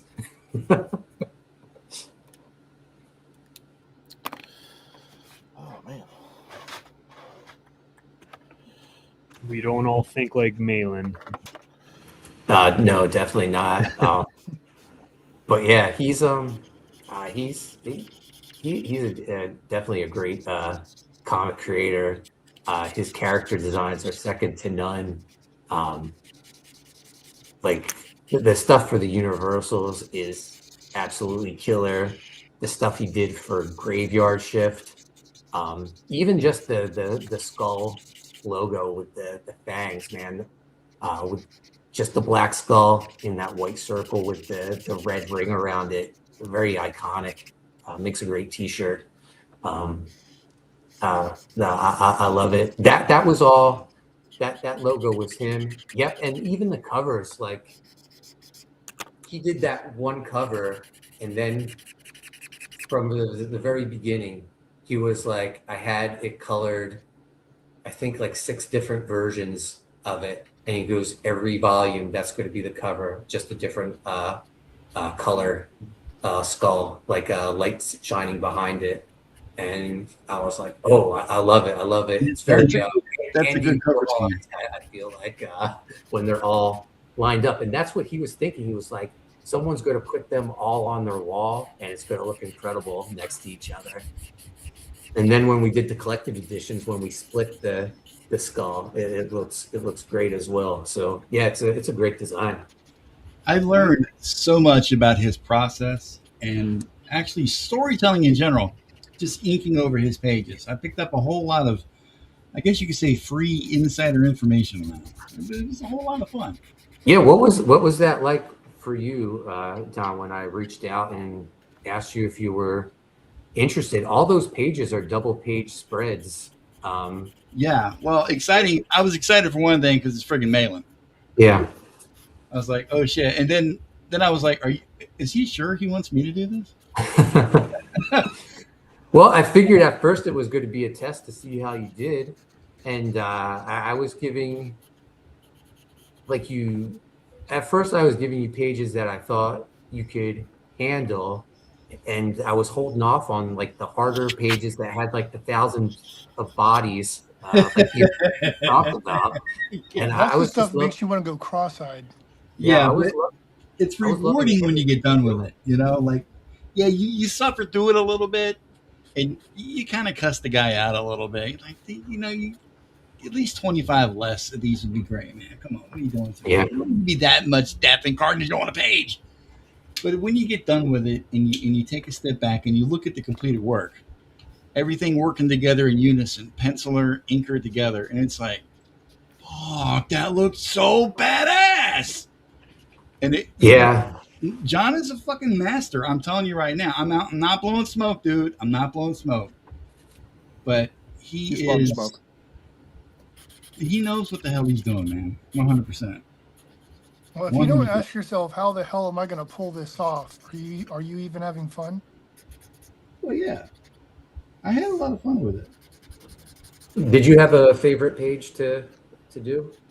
Yeah, that double page spread where Atlas is standing there holding that big ass broadsword. Yeah, that's my favorite. That is my absolute page of all. Yeah, it's fantastic. And Anthony, I think it's like the best page Anthony colored as well. It's just gorgeous. It's iconic in its own way. I mean, you got apparently this piece I'm doing is becoming more and more Frank Miller by the second. I can't stop it. You got him standing there holding that sword, looking badass. Yeah, I believe it's at a slight tilt. I'm not sure. It's been a while since I've seen it. You got the landscape. You got the grass. I believe there's a couple of moons behind him. Yeah, you got the moon, but all those clouds in the background too. Yeah, and it's just fantastic. So freaking powerful. And then when you sent me the colored page, my jaw hit the floor, dude. I was like, "Whoa, it's even better." Absolutely. You know, one of my favorite things on that page, besides the clouds, are those shards of grass right in the forefront. Oh yeah, they were fun to do. Yeah. Jon takes his time, and he doesn't skimp on the details. That's what I like about him. Yeah, but guys, if you're watching and you hear all this great artwork we're talking about, it's available in the Universal's Initiative. The book is 100% done. It's available now on Fund My Comic. I'm doing a short two-month pre-order. So on September 23rd, I'm placing the print order. My printer usually takes two weeks to get me the books. So I should have the books early October. We're going to start fulfillment. I want to get this done by mid-November because I'm getting married Friday, November 13th. So you guys are going to have these books real quick, fast turnarounds. 4 great covers to choose from: Jon's cover, Joe Bennett's cover, Deborah Carita's cover, and that oversized Rob Liefeld edition. If you've ever gotten the oversized books from me for Viking Wolf or Ride in Pain, it's going to be the same size as that. Gorgeous book. It really show off the artwork that Jon, Don, Chris, and Dan Dahl worked on. It's gorgeous stuff. Beautiful colors by Anthony George. Pretty damn good story too, if I say so myself, by me. So go check it out, guys. For a long time, right? What's that? You've been working with Anthony for a long time, right? Yeah, Anthony. We reached out to Anthony way back when Jon and I first started doing Graveyard Shift. Originally, Jon was coloring the book, and Jon then scrapped that idea, and we reached out to Anthony. So he's been with us since the beginning, and he's fantastic. I try to use him on everything, and when I don't use him, it's because he's already busy on another book for me, so I don't want to overwork him. Or he's doing something for Jon or Marat Michaels. I feel like me, Jon, and Marat would keep Anthony George very busy. Happy artist, man. Happy artist. Yeah. Yeah, his work reminds me of those Kemp brothers. Oh yeah, yeah. I've been fortunate to work with the Kemp brothers too. They did. Dan did some work for me on Ride in Pain. He did 2 of these covers. He did Joe and Deborah's colors for them, and I got to meet the Kemps. A couple of years ago, there was the first and only Spawn Con out in Denver, Colorado, and you're not going to do that anymore. No, because it was organized by fans, and they had all these Spawn creators come out for it, and Todd got wind of it, and surprisingly, he worked with them. It became an official Spawn convention, and all the guests got to do official Spawn prints. It had to be approved by Todd's editor over there for Spawn. I'm drawing a blank on this. Yeah, Tom. Yeah, and it was a great thing. It was such an awesome time. It was late October, in the middle of a snowstorm. I went out for it with my friend Enrico, and we had such a great time. And for whatever reason, I guess Todd didn't want to do a second one. So it never happened again. But while I was at that first one, I got to meet Dan and Dave Kemp, and they were just, I was huge fans of them, but they were big fans of mine. And That's nice. yeah, we struck up a friendship, and they now they do work for me, and very cool. That was like one of the coolest things that come out of that convention. Plus, I showed Tom Horsakowski the letter of Spawn, Writhe in Pain, which when I had my letter do Writhe in Pain, I showed him Spawn. I was like, this is what I want. So I showed Tom Horsakowski Writhe in Pain, and he gave me feedback right on the spot. Nice. And everything, it was funny. He was like, he was pointing out things that he didn't like and ways he would improve it, which I relayed to my letter. And then he pointed out things that he loved about it. And he goes, I do something like that in Spawn. And I'm thinking, no kidding, I stole this from you. But he was so cool. And he was like, man, I wish we lived closer so we could get together like every other weekend and go over like lettering. I was like, oh my God, that would be amazing. Live closer to Jon Malin. Yeah. But that string every day. Yeah, but it was so cool. It was just such a great little convention, but the guest list was amazing. Tom Horsakowski, the Kemp brothers, Chance Wolfe, Kevin Conrad. Oh wow. Angel Medina. My favorite Spawn artist of all time. Angel's so good. I've been trying to get him to do a Writhe in Pain cover. And he says he's open to it, but I just haven't been able to nail it down. Is he doing any books right now? So at that Spawn convention, he was showing me a book he's working on that would be his first like creator owned, and it looks amazing. But that was a couple years ago, and I haven't heard anything about it since. Yeah, man, he hit Spawn and segued that into Marvel for a little while, and then I just don't know really what I really loved that him and Kevin Conrad did was the Kiss Psycho Circus comics. Those are amazing. Yeah. Those comics are crazy, man. The styling behind that is just insane. Yeah, Angel's definitely got his own style. His Spider-Man stuff was off the chain too. Yeah, it always annoyed me that it wasn't on the main line. It was on Spectacular. I had this whole run with that, but all his stuff, man, that double page spread with him on the window climbing up. Oh yeah.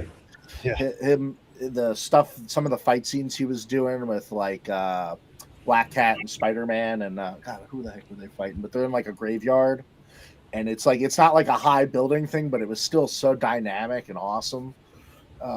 This stuff is great. Yeah, he had a really cool poster. I didn't know that was him that drew it, of the Spider-Man crawling up a building. Yep. Oh, a cool thing at that SpawnCon, Angel Medina just had a like Tupperware bin full of like 8.5 by 11 copy paper that was all his like layouts, and he was selling them for $10 a piece, and it was gorgeous. Like when I say layouts, they were like fully finished pieces that he would just like, I guess, put on a light box and blow up for the pages.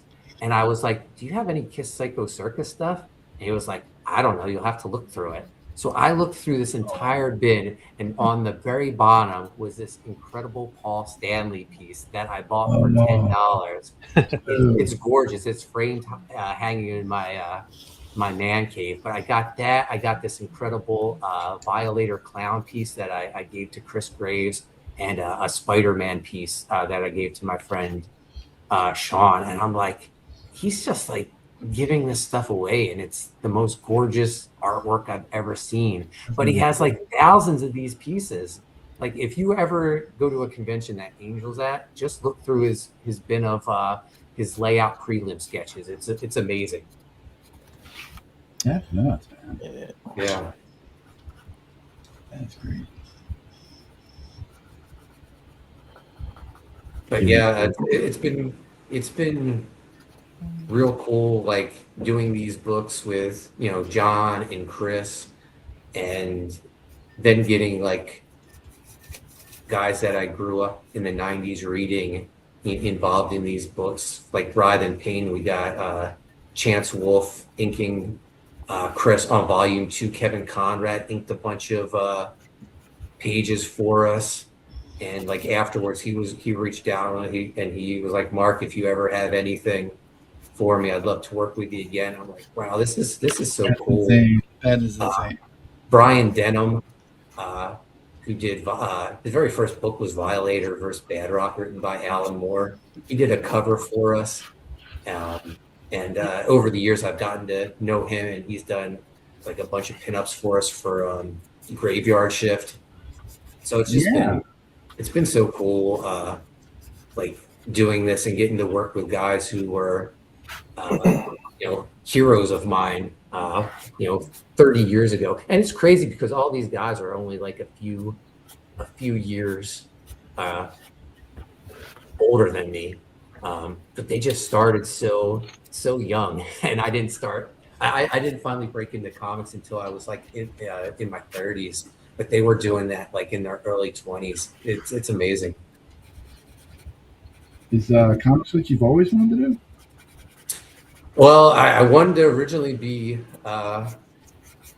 third baseman for the Kansas City Royals because my hero was George Brett. Very early on, I realized I was never going to be good enough to be a baseball player, and then my second love was comic books. But I wanted to be an artist. I wanted to be the guy drawing them, and I was like in school, when they have the year-end awards, I always won like best artist, stuff like that. I was like, I'm going to be a comic book artist. And then when it came time to graduate, I wanted to go to art school. And my parents were like, we're not sending you to art school. You already know how to draw. You're going to go get a useful degree. And I was like, what? And I went to college for accounting, and I was the worst accounting student ever. And I asked my guidance counselor, I was like, what can I change my major to without having to take any extra classes? And he was like, well, marketing would fit. And I was like, sold. I'm going to be a marketing major. And I thought marketing was like advertising. But no, advertising, you would go to art school for advertising. Yep. Marketing is like direct sales, like telecommunications and stuff like that. I was like, I telemarketing. I hate talking to people, but I didn't want to take any extra classes, so I did marketing. It helped me in the long run with comics and having my own business. But hello, hold on. One of those. I had room for electives, and I couldn't find any art classes, but I found a writing class, and that started me writing. And my teacher was like, you're really good at this. You should consider doing it. And I just started writing in my spare time, and out of college, I couldn't find a job with my marketing degree. So the only job I could find was as a cashier at a department store. It was seasonal work. It was for the holidays, Christmas time. And my very first day there, I was quiet, shy. I didn't talk to anyone, and everyone was talking about me. And they went over this. The guy I was working in the men's section. The person I was working with went over to the young men's section and said, "Have you met the new guy? He doesn't say anything." And that person was in the young men's section was Dexter Weeks. He came over to talk to me, and he was like, what'd you go to school for? And I said, marketing, but what I really want to do is make comic books. And his eyes lit up, and he goes, I go to the University of Arts. I want to make comic books too. And it was like a stepbrothers moment. We became like best friends right on the spot. We started going to comic book conventions. We went to Comic Fest Philadelphia in the middle of a snowstorm. We got the Cyber Frog ash can signed by Ethan there. and we met all these artists, and we were so gung-ho. We started working on our comic book right then and there. And it was called Holiday Commandos, and it was a squad of military soldiers, and they each had their own like code name based on a holiday, and we thought it was the greatest thing ever. And we worked on it with one of his classmates at University of Arts. Big mistake, because that guy just he wanted to be the main artist, and he just like gave up on it, and it just like just sat like dormant, that property. And Dex and I, we still remained friends though, even though that third guy dropped off. And we just kept talking about making comic books. And he was doing an internship with this guy who was probably like 15, 20 years older than us. And he was like, oh, I always wanted to make comic books. And we were like, you want to make a comic with us? And that's where we came up with Coney Waves, early 2000s. And we just never stopped making comic books after that. And I say, like, I don't like any idea to go to waste. I was like, Dex, we gotta, the anniversary of Holiday Commandos is coming up. We gotta do the Holiday Commandos. And he was like, let's do it. I was like, we can't do it without the third guy, Mike. I was like, let's reach out to him. And he was like, oh yeah, I've been working on that by myself. And I was like, you can't work on that. You own it with the three of us. Did you do any pages for that, Mark? Did I draw any of the pages? Yeah, because you say you want to be an artist at first, right? No, I did draw a cover for it. I still might have the original artwork somewhere. Yeah, we finished the first issue of Holiday Commandos. We just never released it. I wanted to release it as is, as a haunted pizza book, just for fun, with like a foil cover. But we could never get the third guy to agree on it. And Dex was just like, release it without him. He was going to release a revamp of the book without us. I was like, no, I can't do that. So I got to ask, man. Yeah. Why don't you draw? Too busy, man. I love drawing. It's just time consuming. I did draw the book Pizza Tree. I drew it. I drew a 40-page graphic novel. And then I loved the story so much, I was like, I can't release this. I need a better artist. And I found Ryan Onorado, and he looked at my layouts and he was like, these are great. And I was like, yeah, but you're better. And he was like, I'm going to tell you what. He goes, can I have these boards? And he was like, yeah. He goes, I'm going to just ink over them in my style. So technically, I guess, like, he did finishes over my pencils for Pizza Tree. But for credit, I just gave him artist credit, because like it definitely is his style, 100%. But you should do like what's his name, Robert Kirkman, and had Rob Liefeld ink him. Oh yeah. I mean, I've done like a pinup here and there, and I had like Mike or Chris ink me. But yeah, I should take it seriously and do like a really nice piece, and then get someone great like Shelby Robertson to ink it. Yeah, it'd be funny. It'd be your #1 selling cover. You might have it. Yeah, we'll make it happen eventually. But yeah, I used to love drawing. Now I see how productive I can be if I'm just the writer and hire a bunch of other people to do the art for me. Because if I was writing and drawing, we'd probably get 1 book a year, where we can get like 4 books a year if I just write and have other people draw. I'd probably be less headaches though if I drew and just did the writing and drawing. Sometimes I feel like being the writer and publisher is much like being a babysitter. To keep on top of people. Where's your work? Are you? I feel like a nag sometimes. Wrangling up cats. Yeah, herding a bunch of cats. Yeah. And then like, you know, personalities, like my artist on one book doesn't like my artist on another book. And I'm like, oh, my wedding's going to be pretty awkward when all these people get together. A little bit, yeah.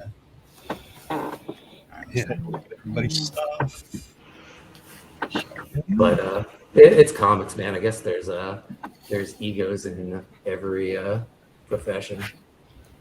Now, who's this going to be? This character is Eva. She's on that Deborah Carita cover. She is one of the before their big recruitment drive. The Universals are Aguila, Machete, and Eva. But for this big war that's coming, they need to bring in some heavy hitters. Eva, can she fly? Yeah. Okay, cool. I was figuring she'd fly, but I kind of put her in a jumping pose just in case. Yeah. We're going to make her fly anyway. Yeah. I feel like if you have a cape, you should fly. or at least swing around through the air. Yeah, that goes without saying. Yeah. All right. Matt, you want to show off some stuff? God damn it, not ready yet. Yeah, sure, why not? The Frank Miller. Oh, nice. Oh, that's great. Yeah, I definitely see the Frank Miller vibes. Yeah, my nerve damage is starting to get to me. So it's like I need to cover all my mistakes up with a big ass marker. That looks really good. John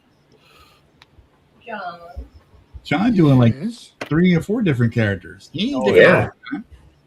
Going yeah, on. we got Jaguar, we got Aguila, and I assume that's Atlas in the background. I'm trying to go big or go home. Yeah, awesome. Showing off, man. Showing off. Thank you. Yeah. That's what I do best. Yeah. Oh, that's looking killer, Don. Thanks. Thank you. You said Don, John. You said you. Let me John get my uses flowers, man. as well. But man, if I do that art of Universal's book next campaign, if you guys would let me, I'll collect all of these and we'll have a fan art section in the back of it. Consider it done. Sounds like a plan. And let me just for fun head back over to the campaign, see if we got you any more money. Talk a little bit more about. Yeah, didn't Artita buy something during the stream? Yeah, you got the Well, 4-pack. 1541, man. That's what's up. We show everybody. Be a good host, Don. Show everybody. Oh, Arta Roy's here. Everybody behave. Hey, what's Awesome, up, man. Thanks so much. Haven't seen you in a bit. Welcome back. Arta Roy. Yeah, 1541. Thank you, Art Haida, for the purchase. And you got a hell of a deal, too. I mean, 4 covers. Come on. Yep, that Liefeld one's going to be oversized. So, yeah, save a little money, get those 4 covers. That's what's up, man. Oversized. How much oversized? Like tabloid? Man, I wish I had the. Oh, you know what? I think I do have. When I think of oversized books, I think of the ones that they do that are like 11 by 17 and in black and white. Yeah, I got a Youngblood oversized, and it looks like a regular. Oh, I got giant a DC size. Metal by Yeah. Capullo that's like that, and then Brian Stelfreeze, I got one of his books that are like that as well. Give me 1 second. I'll turn my camera off and I'll grab the book. I can show you what the size will be. Cool. While you head off, let's check out Occult Descent. Try to talk a little bit more about that. Always click the wrong button, guys. I'm trying to go to share, and I end up going to the actual screen that I'm on. Well, just don't got the hang of it yet. So yeah, Occult Descent. Let's do a refresh. Okay, we're still at 2507, but you still got a couple days, man. You got 4 more days. Got 4 more days, yeah. So, guys, if you don't want to back it or you want to just share it, please do that. Share the link out. Invite Sheldon on to your respective shows. He'll show up. He'll be a good guy. He won't bite much. He won't bite. Yeah, totally. Exactly. Not much. Either of those would be really appreciated. Yeah. Yeah. And I do have the link in the description below. It's weird to say, but I'm not a genuine YouTuber. So when I say below, It's a little odd for me. It's on the screen somewhere. You just got to find it. Yeah, I'm looking down in my lap and there's nothing there. I mean, there's things there. You just can't see it. It's just the thing people say. Yeah. All right. So here's a size comparison. This is the normal Ride and Pain book. And then there's the oversized. So okay, yeah. Yeah. About an inch bigger, yeah. Oh, okay, nice. Very nice. Okay. So thank you, sir. Yep. Very cool, very cool. And I'm sorry, guys. I hate to run, but I have to. Oh no, you're fine. We're getting ready to sign off anyway. We don't go as long as we used to. Yeah. I like to go about 2 hours and then kind of give it a rest. I've had a great time talking comic books and my love of making comic books. So you guys have been great. Thank you so much for having me on. Well, I appreciate you being on. It's always fun hanging out with you, Mark. You know that. Yeah, thank you. And Don, amazing work on this book. Thank you, man. You killed it, man. You really are a big part of this. So thank you so much for working on it. And dude, it was so much fun. Yeah, thank you for making this this happen, because this has been 13 years in the making. Finally getting it out there, so I'm really excited for it. Yeah, man, it's my pleasure. I enjoy the comics and everything you guys do, man. Anything to be a part of it. Thanks. Artida says there's an oversized of issue 1 of the current Youngblood run. He was excited when he saw it in the store. He opened it up and saw it was printed on the cheapest paper. Yeah, that'll do it for you. Well, guys, thanks for being a part of the show tonight. Yeah, thanks for hanging out with me. It was great. And Ron and Mama Donna, and showing the world what you got to offer as far as artistic wares go. Give us a like, give us a subscribe, share the stream out. Thanks again to Mark. Thanks again to everybody in the chat. Go support independent comics. Check out Universal's initiative. Link is below. It's scrolling. It's also in the title. And be sure to run over there and check out Occult Descent Volume 2 by our good friend Sheldon Martin. Thanks again for watching. See you next Saturday. And good night, everybody. Good night. Hey, guys. Night.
Do me a favor, please. Get out of here. Get out of here, man. Shit, I'm saying. Oh, hell yeah. Thanks for watching. Like and subscribe, baby.